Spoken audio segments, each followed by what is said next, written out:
ٹخنے چھپانے کا گناہ، ٹخنے چھپانے کا گناہ ہوتا ہے، اس بارے میں وضاحت فرما دیں کیا ہر وقت گناہ ہوتا رہتا ہے؟ کچھ لوگوں نے انجانے میں ٹخنے چھپائے ہیں تو ان کا کیا حکم ہے؟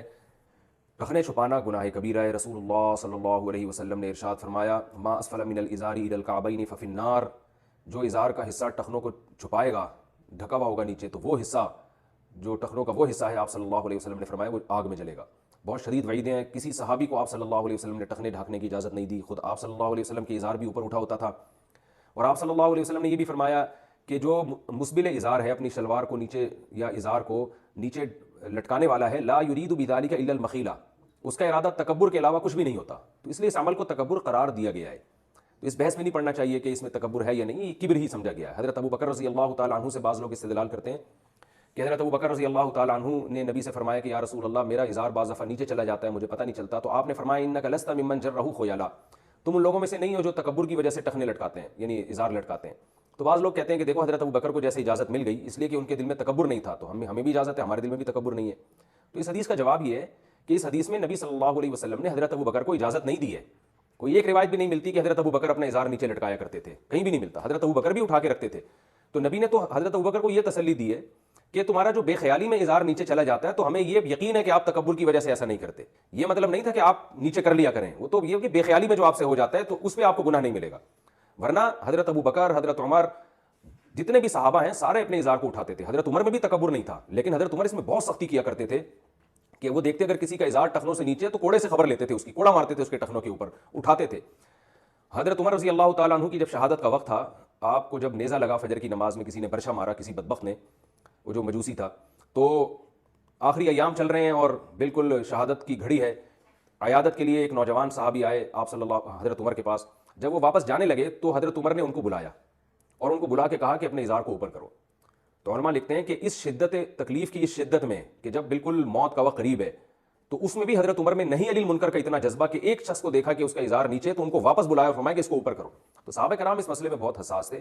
اور افسوس اس پر ہوتا ہے کہ آج باقاعدہ امام جو ہے نا نماز پڑھاتے ہوئے ان کے ازار نیچے لٹکے ہوئے ہوتے ہیں، اور اپنی طرف سے دلائل انہوں نے گھڑ لیے ہیں کہ کپڑے کو فولڈ نہیں کرنا، تو یہ پینٹ فولڈ نہیں کر سکتے، تو یہ نہیں کر سکتے، تو فولڈ نہیں کرو، اور شلوار کو اوپر سے موڑو نہیں، کیونکہ حدیث میں فولڈ کرنے سے منع کیا ہے، حدیث میں کہیں بھی فولڈ کرنے سے منع نہیں کیا ہے۔ حدیث میں یہ جو آستینیں ہیں کہ ان کو چڑھانے سے منع کیا ہے، جس طرح یہاں ہم چڑھا لیتے ہیں نا آستینیں، یہ اس طرح اس سے منع کیا گیا کہ یہ ایک ہیئت کے خلاف ہے، نماز کے ادب کے خلاف ہے۔ تو اس کا یہ مطلب نہیں ہے کہ آپ پینٹ نہیں فولڈ کر سکتے یا شلوار کو اوپر موڑ نہیں سکتے، وہ تو موڑنا پڑے گا آپ کو۔ نبی صلی اللہ علیہ وسلم نے فرمایا ان اللہ لا يقبل صلاۃ رجل مسبل ازارہ،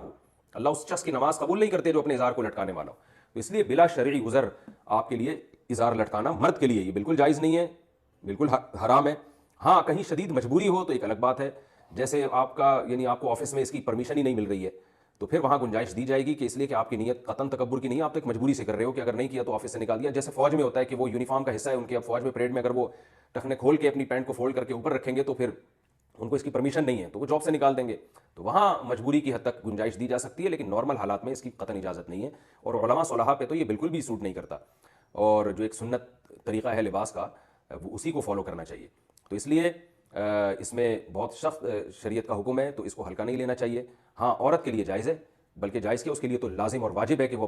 اپنے شلوار کو اور اپنے لباس کو ٹخنوں سے نیچے رکھے، بلکہ گھسیٹے نیچے کی طرف۔ الٹا زمانہ آ گیا کہ خواتین نے اپنی پنڈلیاں کھولی ہوئی ہیں اور مرد جو ہے وہ اپنی جو ہے وہ شلواروں کو ڈھانک رہے ہیں نیچے کی طرف اور نیچے تک لے کر جا رہے ہیں۔ اور میں آپ کو دعوے سے کہتا ہوں کہ اگر انگریز نے اپنی پینٹ فولڈ کرنا شروع کر دی نا اور ٹخنے کھولنا شروع کر دیے تو یہ ہمارے ملک میں فیشن بن جائے گا۔ یعنی آج ہمارے نوجوانوں کو جو ہے نا وہ شرم آ رہی ہوتی ہے کہ اپنی شلوار کو یا پینٹ کو ٹخنوں سے اٹھائیں،